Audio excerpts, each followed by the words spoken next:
오늘 얘기해 주신 하나님의 말씀은 출애굽기 1장 6절에서부터 22절까지의 말씀 한번 교독해서 읽어보도록 하겠습니다. 출애굽기 1장 6절부터 제가 읽도록 하겠습니다. 요셉과 그의 모든 형제와 그 시대의 사람은 다 죽었고 이스라엘 자손은 생육하고 불어나 번성하고 매우 강하여 온 땅에 가득하게 되었더라. 요셉을 알지 못하는 새 왕이 일어나 애굽을 다스리더니 그가 그 백성에게 이르되 이 백성이 이스라엘 자손이 우리보다 많고 강하도다. 자, 우리가 그들에게 대하여 지혜롭게 하자. 두렵건대 그들이 더 많게 되면 전쟁이 일어날 때에 우리 대적과 합하여 우리와 싸우고 이 땅에서 나갈까 하노라 하고 감독들을 그 위에 세우고 그들에게 무거운 짐을 지워 괴롭게 하여 그들에게 바로를 위하여 국고성 비돔과 라암셋을 건축하게 하니라. 그러나 학대를 받을수록 더욱 번성하여 퍼져가니 애굽 사람이 이스라엘 자손으로 말미암아 근심하여 이스라엘 자손에게 이를 엄하게 시켜 어려운 노동으로 그들의 생활을 괴롭게 하니 곧 흙 이기기와 벽돌 굽기와 농사의 여러 가지 일이라 그 시키는 일이 모두 엄하였더라. 애굽 왕이 히브리 산파 십브라라 하는 사람과 부하라 하는 사람에게 말하여 이르되 너희는 히브리 여인을 위하여 해산을 도울 때에 그 자리를 살펴서 아들이거든 그를 죽이고 딸이거든 살려두라. 그러나 산파들이 하나님을 두려워하여 애굽 왕의 명령을 어기고 남자 아기들을 살린지라. 애굽 왕이 산파를 불러 그들에게 이르되 너희가 어찌하여 이같이 남자 아기들을 살렸느냐. 산파가 바로에게 대답하되 히브리 여인은 애굽 여인과 같지 아니하고 건장하여 산파가 그들에게 이르기 전에 해산하였더이다 하매 하나님이 그 산파들에게 은혜를 베푸시니 그 백성은 번성하고 매우 강해지니라.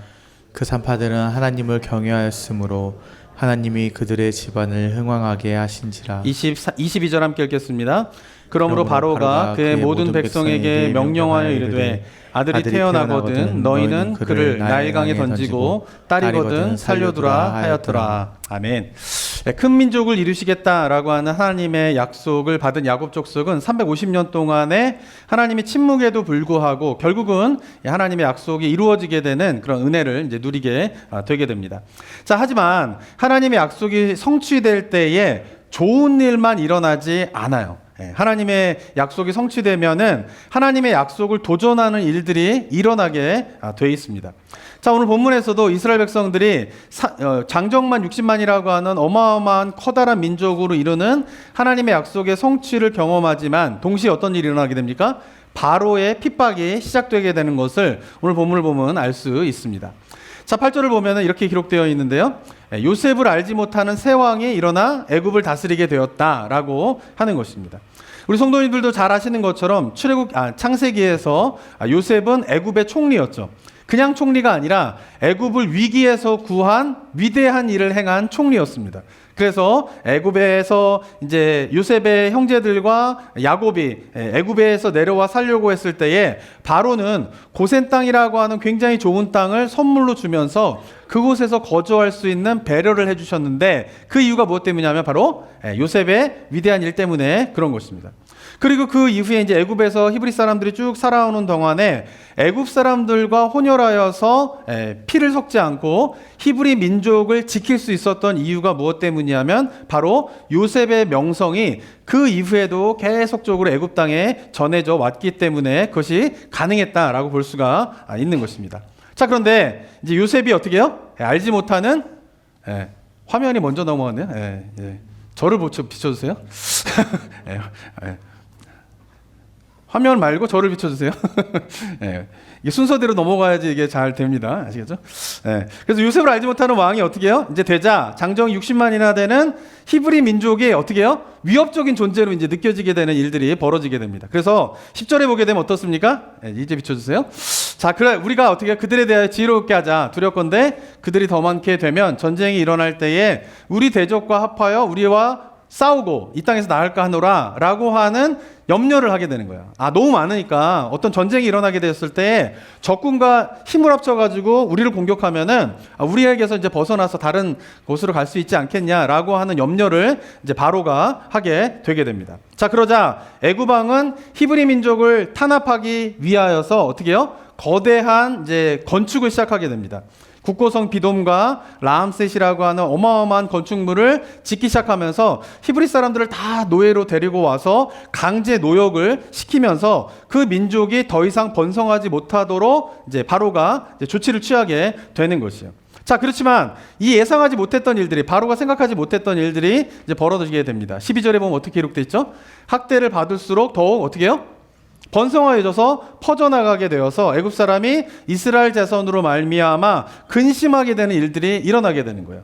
아무리 강제 노역을 시키고 아무리 어떻게 해요? 핍박을 해도 오히려 더 번성해지게 되는 거예요. 그래서 어떤 일을 저지르게 되냐면은 더 강력한 조치를 이제 바로가 취하게 됩니다. 15절과 16절에 보게 되면은 애굽 왕이 히브리 사람 산파인 십보라라 하는 사람과 부하라고 하는 사람을 불러다가 어떤 명령을 내립니까? 16절에 보면은 이르되 너희는 히브리 여인을 위하여 해산을 도울 때에 그 자리를 살펴서 아들이거든 죽이고 딸이거든 살려두어라 라고 하는 명령을 내리게 되는 것입니다. 산파들이 히브리 여인이 애를 낳을 때에 애를 받잖아요. 그럴 때에 아들이면 죽여버리고 딸이면 살려두라. 이 바로의 명령이 의미하는 게 뭐죠? 히브리 민족을 아주 어떻게 하는 거예요? 씨를 말려버리는 거예요. 민족을 완전히 말살시키려고 하는 명령을 지금 히브리 산파들에게 내리게 된 것입니다. 자, 이처럼 하나님의 약속이 이루어질 때에 우리가 기억해야 할 것은 뭐냐면 하나님의 약속이 이루어지지 않도록 어떻게 해요? 사단의 도전도 강력하다라고 하는 것을 우리가 인식하는 것이 굉장히 중요합니다. 이 땅에서 우리가 하나님의 약속이 이루어지기를 우리가 꿈꾸잖아요. 그죠? 나의 삶 속에서 하나님의 약속이 성취되어지기를 소망하는 게 그리스도인의 삶이잖아요. 그런데 그러한 하나님의 약속을 성취하고 소망할 때에 알아야 될 거는 그 과정이 그렇게 수월하지만은 않다라고 하는 것이에요. 그래서 필요한 게 뭐냐면 바로 믿음인 것이에요. 믿음. 믿음은 모든 일이 잘 풀릴 때에는 별로 중요하지 않아요. 믿음이 정말 중요할 때가 뭡니까? 하나님의 약속을 있었는데 그 약속이 이루어질 때 여러 가지 도전들과 위기와 어려움들이 막 생겨나는 가운데에서 막 흔들리게 될 때에 필요한 것이 뭐예요? 바로 믿음인 것입니다. 그렇기 때문에 우리가 하나님의 약속이 이루어지기 위해서는 350년이라고 하는 긴 세월이 필요하기도 하고요. 때때로. 그리고 또 어떻습니까? 바로와 같은 사람이 등장하게 되면서 하나님의 약속이 이루어지지 않도록 히브리 사람들을 협박하는 일들도 일어나게 된다라고 하는 것이에요. 그리고 한번 그렇게 하나님의 약속이 이루어지는 것을 방해하기 위해서 어떤 일을 꾸밀 때에 그 일이 제대로 이루어지지 않아요. 그러면 그 일이 더 이상 접어지게 되고 끝나버리는 게 아니라 더 강력한 뭐예요? 도전들이 일어나게 된다라고 하는 것이에요. 그래서 어떻게 해요? 아들을 다 죽여버리라. 그래서 히브리 민족을 다 완전히 말살시키려고 하는 그러한 더 큰 일들이 일어나게 되는 것이 하나님의 약속이 성취될 때에 일어나게 되는 일이다라고 하는 사실에 대해서 우리 성도님들이 잘 기억해야 하는 것입니다. 자, 사랑하는 성도 여러분, 오늘 본문에서 우리 그리스도인들이 여호와 하나님을 믿는 신앙생활을 하는 곳이 어디죠? 이 땅이에요. 이 땅. 우리는 하늘에서 신앙생활하는 게 아니라 이 땅에서 여호와 하나님을 믿으며 신앙생활하는 것을 하게 되는 거예요. 근데 중요한 것은 뭐냐면 오늘 본문에서 우리가 여호와 하나님을 믿으며 신앙생활을 해야 하는 이 땅이 어떠한 곳인가를 너무나 잘 설명하고 있는 본문이 오늘 말씀인 것입니다. 자, 우리가 신앙생활을 할 때 우리가 기억해야 할 것은 뭐냐면은 우리가 신앙생활을 해야 하는 이 땅은 어떤 곳이에요? 사단이 권세를 잡고 있는 땅이다 라고 하는 것을 우리가 잊어버려서는 안 되는 것이에요. 마치 바로가 권세를 잡고 있는 애굽 땅에 하나님의 택함을 받은 히브리 민족이 살고 있는 이 모습이 바로 뭐예요? 사단의 권세가 잡혀져 있는 이 땅 가운데에서 하나님의 부르심을 받은 그리스도인들이 살아가는 모습과 정확하게 일치하게 된다라고 하는 것이에요. 자, 그런데 문제는 뭐냐면은 우리가 신앙생활할 때에 이 땅이 사단의 권세를 잡고 있다라고 하는 사실을 제대로 인식하지 않고 신앙생활할 때가 있다란 말이에요. 이 땅이 하나님이 권세를 잡은 게 아니라 사단이 권세를 잡고 있다라고 하는 것에 대해서 정확하게 인식을 하지 못하기 때문에 드는 생각들이 뭐냐 하면은 전쟁이 일어나게 되고 질병이 생기게 되고 사고가 나게 되면은 그 원인을 하나님한테 돌리는 경우가 많이 생기게 된다라고 하는 것이에요. 많은 사람들이 지금도 이스라엘과 이란과 미국이 막 전쟁이 벌어지고 있잖아요. 그러니까 이런 전쟁에서 많은 사람들이 죽는 것을 보면은 이런 생각들을 하고 이런 이야기들을 하게 됩니다. 왜 하나님이 전쟁을 막지 않으시는가? 전능하시고 사랑이 많으신 하나님인데 사람들이 저렇게 죽어가는 전쟁을 왜 그냥 놔두시는가? 왜 하나님이 그것을 막지 않으시는가? 라고 묻습니다. 내 삶에 암과 같은 질병이 걸리고 가족들이 그런 어려움에 빠지게 되고 뭔가 삶을 위협하게 되는 사고들이 일어나게 되면은 무슨 생각을 갖게 돼요? 왜 하나님이 이런 것들로부터 우리를 보호해 주지 않는가? 나를 보호해 주지 않는가? 우리 가족들을 그냥 놔두시는가? 하면서 묻고 생각하는 경우가 종종 있다라는 것이에요. 왜 이런 질문이 나오게 됩니까? 그것은 우리가 신앙생활하고 있는 이 땅이 어떠한 곳인지를 정확하게 생각하고 있지 않기 때문에 그런 것이에요. 이 땅이 어떤 곳이에요? 사단이 권세를 잡고 있는 땅이다라는 거예요. 우리 신앙생활 속에서 이 땅이 사단이 권세를 잡고 있는 땅이다라고 하는 사실을 망각하기 때문에 이러한 질문들이 나오고 이런 문제가 생기면은 하나님에게 그 원인을 돌리게 되는 일들이 일어나게 된다라고 하는 것입니다. 성경에서 이야기하는 게 뭡니까? 하나님께서 창조하신 이 세상은 아담을 지으시면서 이 땅의 모든 권한을 누구에게 위임했어요? 아담에게 위임한 거예요. 아담의 창조의 목적은 뭐냐면은 하나님이 지으신 이 피조 세계를 하나님을 대신하여서 대리자로서 이 땅을 다스리는 게 뭐예요? 인간에게 주신 사명인 것이에요. 그런데 그 아담이 어떻게 해요? 하나님 앞에 범죄함으로 말미암아 일어난 일은 뭐냐면 하나님께서 아담에게 주신 이 땅을 다스릴 수 있는 대리자로서의 그 권세를 사단에게 뺏기게 되는 일들이 일어나게 되는 것이에요. 그래서 이 땅은 하나님이 창조하신 피조 세계지만 누가 다스리는 땅이 되게 되는 거예요? 사단이 다스리는 땅이 되는 것이 뭐예요? 이 땅의 모습이라는 것이에요. 그래서 아담의 범죄 이후로 말미암아 아담 이후에 태어나는 모든 인간은 어떻습니까? 사단이 권세를 잡고 있는 이 땅에서 살게 돼 있는 거예요. 그래서 뭐예요? 끊임없는 전쟁과 질병과 사고가 이 땅 가운데 일어나게 되는 것이에요. 사단이 다스리는 이 세상에서는 뭐예요? 인간에게 고통으로 가득 차는 일들이 뭐예요? 그냥 계속 일어나게 되는 거예요. 그게 노멀인 거예요. 그게 노멀. 아담이 범죄한 이후에 인간의 삶은 어떻게 흘러가게끔 되게 됐냐 하면 태어나서 이 땅을 살면서 사단이 다스리는 세상에 살면서 전쟁과 다툼과 뭐 질병과 사고와 이런 것들에 대한 고통들을 계속 당하다가 그냥 뭐예요? 파멸의 길로 인생이 끝나버리는 게 뭐예요? 아담의 범죄로 말미암아 죄 가운데 있는 인간의 뭐예요? 운명인 거예요. 운명. 그게 뭐예요? 인간의 모습인 거예요. 이것이 뭐예요? 인간이 죄로 범하여서 나타나게 된 죄의 결과이다라고 하는 것이에요. 여기에 대한 인식이 명확해야 돼요. 우리가 결국은 어떻게 되느냐? 그냥 사단이 다스리는 곳에서 전쟁과 사고와 질병과 이런 거에 대한 고통을 살다가 그냥 거기서 파멸로 끝나버리게 되는 게 원래 우리가 살아가야 될 삶의 모습이라는 거예요. 그게 인간의 모습이라는 거예요. 그런데 어떤 일이 벌어지게 되는 거예요? 2000년 전에 예수 그리스도가 이 땅에 오심으로 말미암아 사단이 다스리고 있는 이곳에 오셔서 십자가에 못 박혀 죽으심으로 말미암아 더 이상 사단이 다스리고 있는 이 땅에서만 사는 것이 아니라 하나님께서 다스리는 하나님의 나라로 들어갈 수 있는 길을 열어주신 것이 뭐예요? 십자가의 사건인 거예요. 그리고 예수 그리스도의 십자가의 사건으로 그래서 하나님의 나라가 시작됐다라고 말을 하는 것이에요.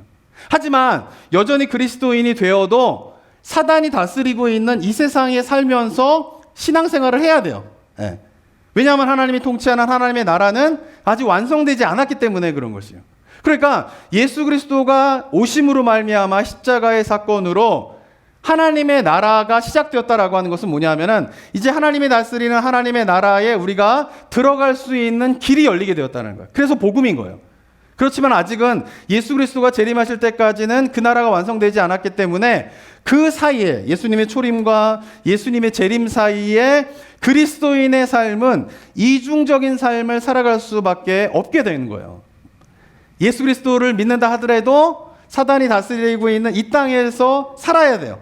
그런데 뭐요? 동시에 예수 그리스도의 십자가의 은혜로 말미암아 하나님께서 다스리는 하나님의 나라를 보고 경험하고 또 들어갈 수 있는 약속의 것들을 우리가 또한 누리게 되게 되는 그 이중적인 삶을 살아가게 되는 것이 바로 그리스도인의 삶이다라고 하는 것을 우리 성도님들이 잘 기억하고 명심해야 하는 것입니다. 그래서 그리스도인이 되어도 예수님을 믿어도 사단이 다스리고 있는 이 땅에서 살고 있기 때문에 그리스도인을 할지라도 전쟁과 질병과 사고들을 겪을 수밖에 없는 거예요. 예.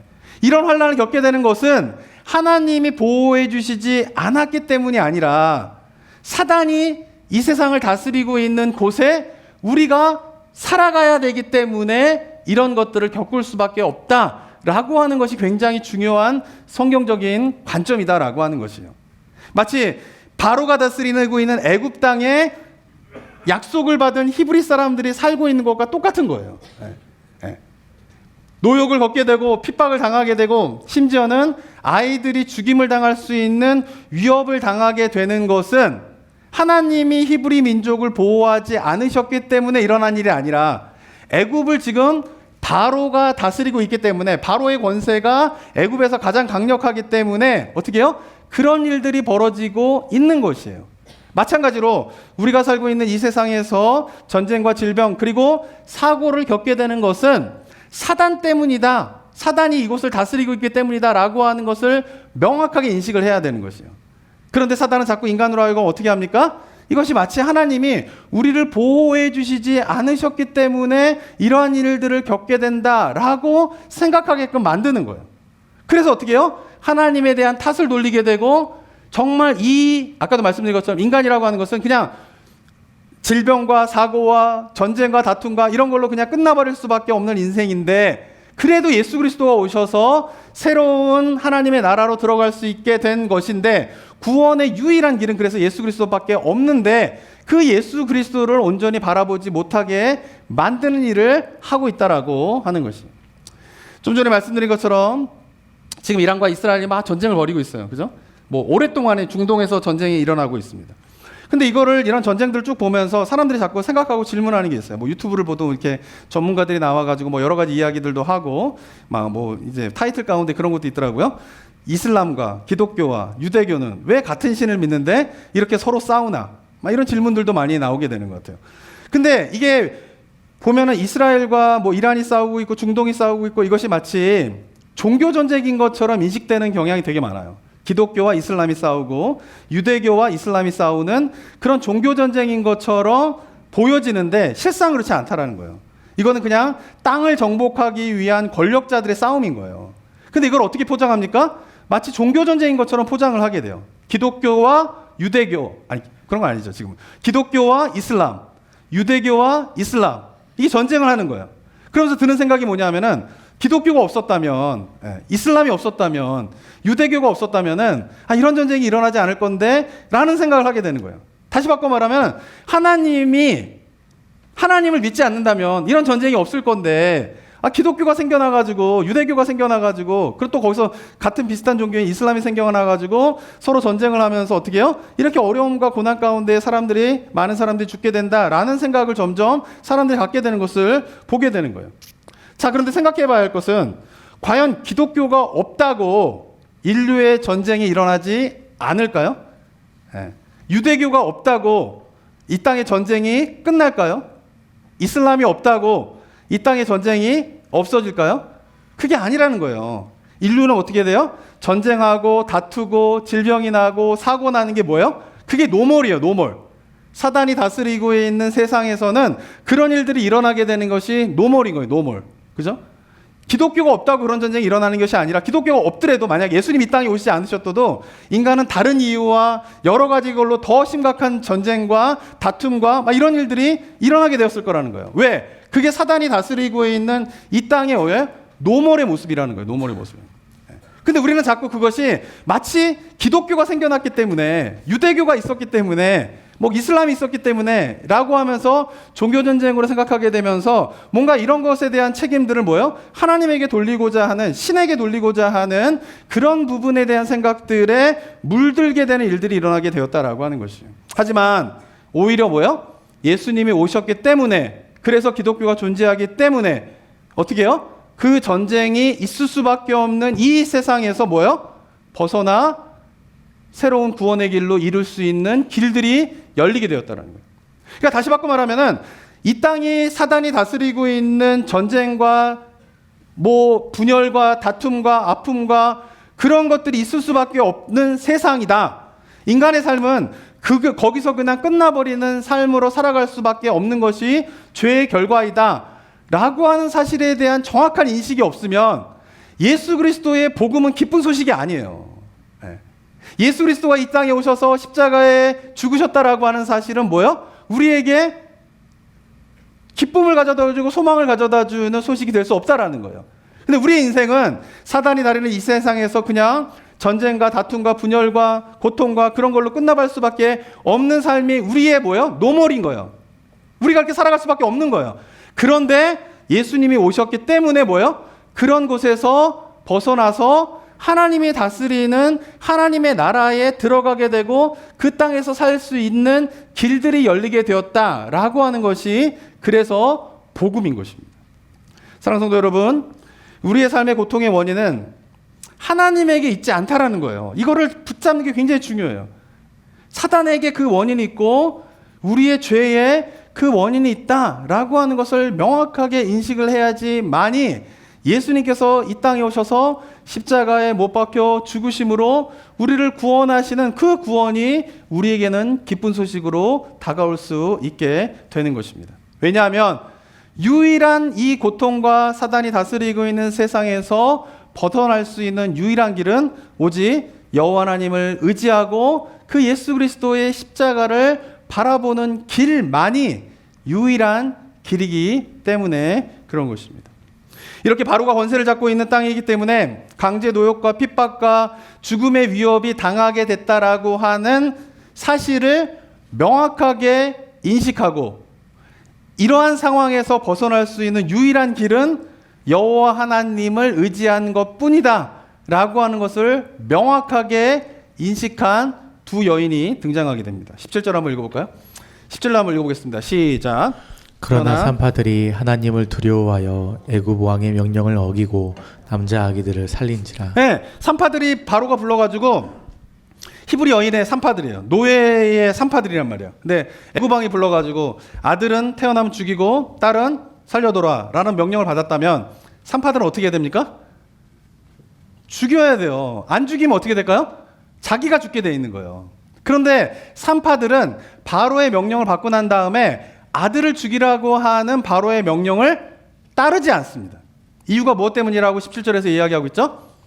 하나님을 두려워했다라는 거예요. 이 말은 무슨 말이냐면 바로는 두려워하지 않고 하나님만 두려워했다 이게 아니라 바로도 분명히 두렵죠. 이거 안 지키면 죽게 되는데. 그런데 산파들은 바로를 두려워하는 것보다 누구를 더 두려워한 거예요?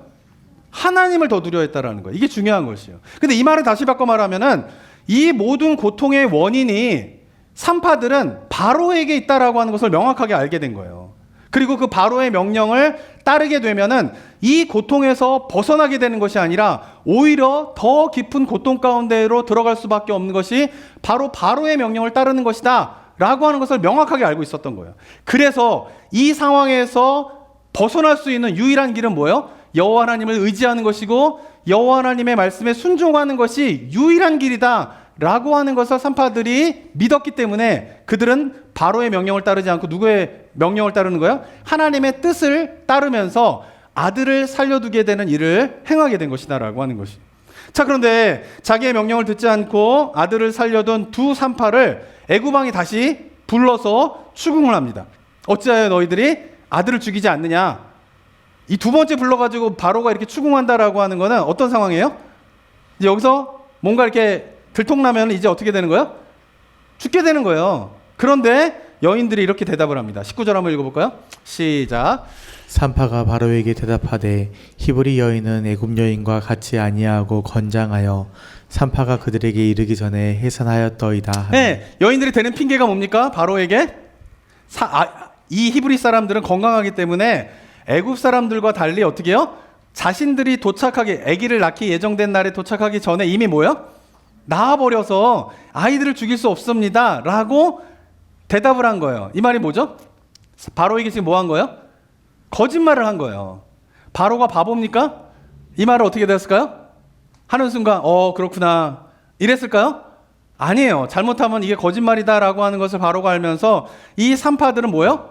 죽임을 당할 수도 있는 일임에도 불구하고 어떻게 해요? 바로에게 거짓말을 한 것입니다. 바로 앞에서 거짓말을 한다는 거, 이게 가능한 일입니까?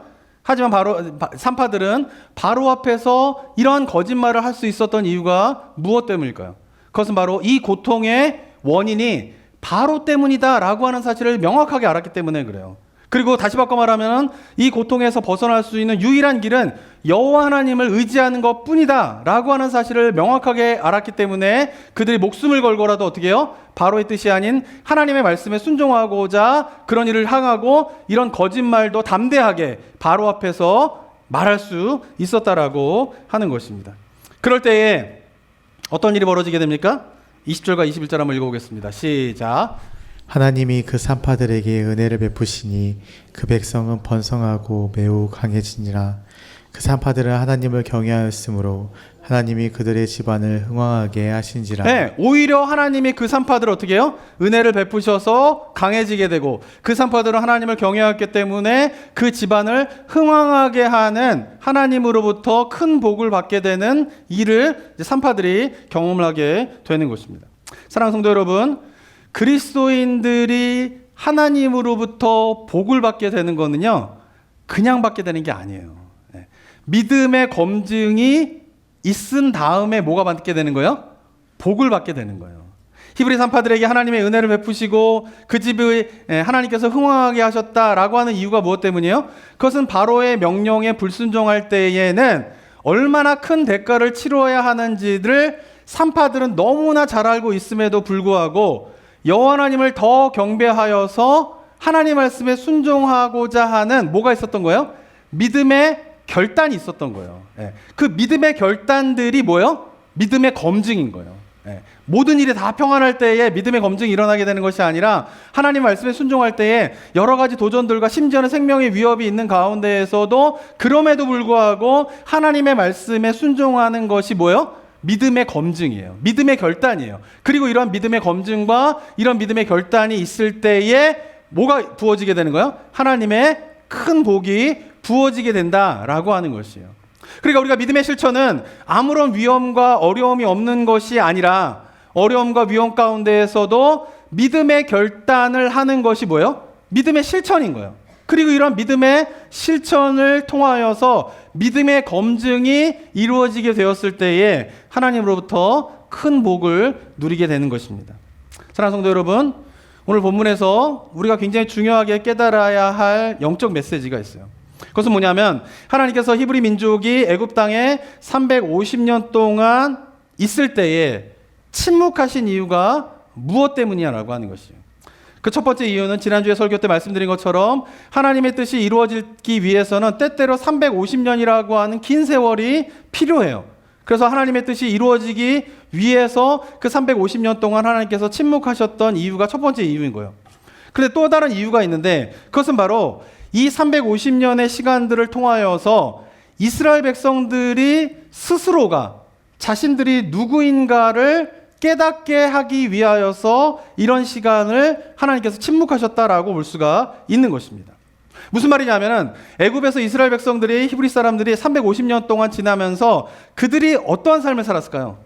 그것은 처음에는 이방 민족으로서 이방 땅에 와가지고 낯선 삶을 살겠지만은 한 세대가 지나고 두 세대가 지나면서 점점 히브리 사람들은 어떤 노력을 하면서 살았을까요? 그것은 애굽의 사람들과 완전히 동화되기 위한 노력을 하였을 것이에요.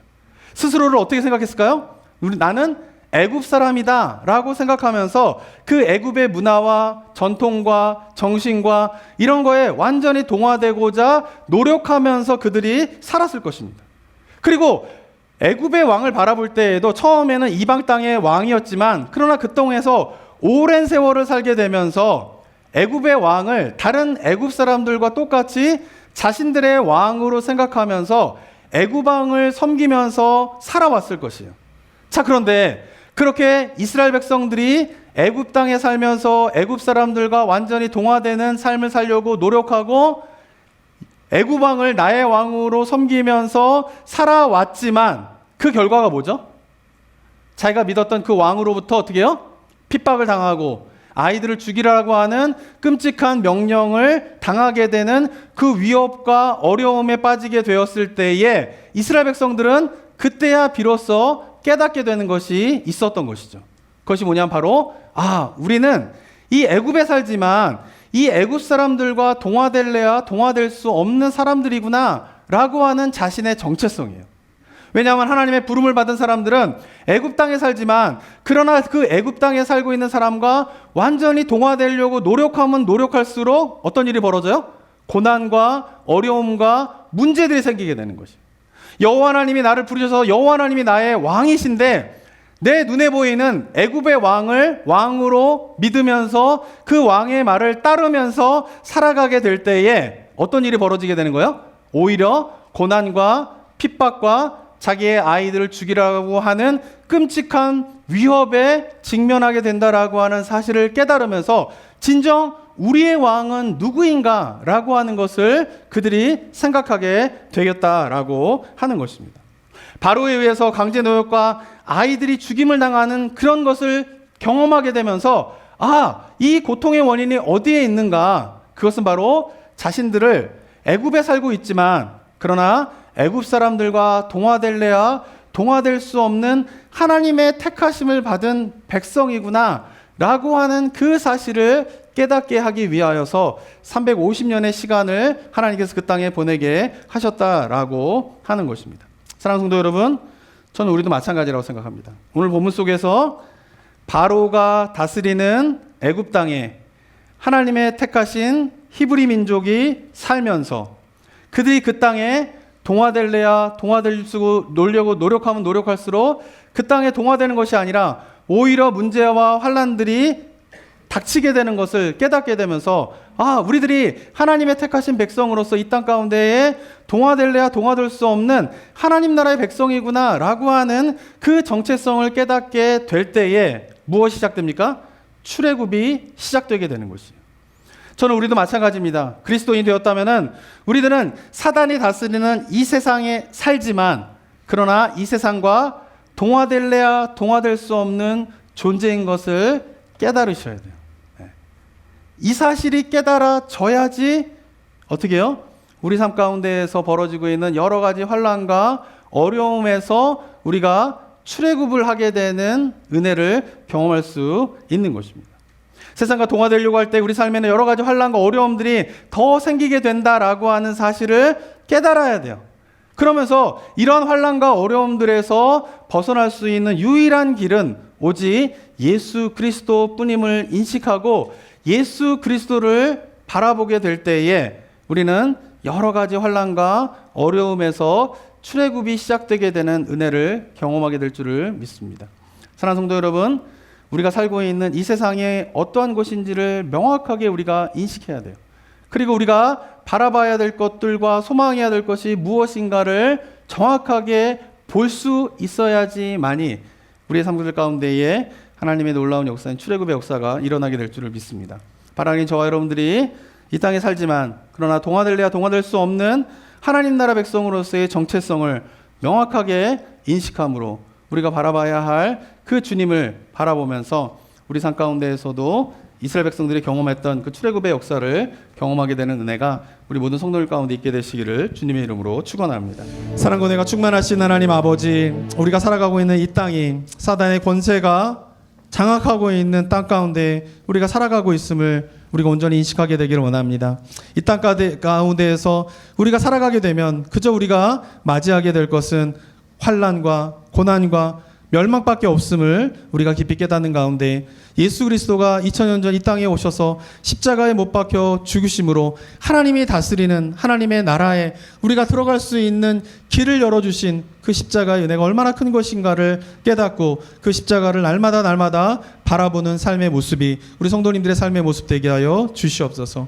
이 땅을 살지만 하나님 나라 백성으로 살아가는 것이 참 쉽지 않습니다. 세상 사람들이 살아가는 것과 같은 방식으로 살아가면서 애굽의 사람들과 동화되려고 하는 그런 모습으로 또한 우리도 살아가기 쉬운 시대를 우리가 살아가고 있습니다. 하나님, 그러나 이 땅 가운데에서 동화될래야 동화될 수 없는 하나님 나라 백성으로서의 정체성을 잃어버리지 않는 주의 백성들 되게 하여 주시옵고, 어쩌면 우리 삶 가운데 여러 가지 문제들과 어려움들이 이 세상에서 동화될 수 없는데 그 동화되려고 하였기 때문에 일어난 일은 아닌가 돌아보게 하면서 하나님, 우리가 다시 한번 우리를 영원한 구원이 되시고 우리의 영원한 안식이 되시는 예수 그리스도를 바라봄으로 우리 삶 가운데 직면하고 있는 여러 가지 문제로부터 출애굽의 역사를 경험하게 되는 은혜가 우리 모든 성도들 가운데 있을 수 있도록 주님 도와 주시옵소서. 은혜 감사드리며 예수 그리스도의 이름으로 기도드립니다. 아멘. 아멘.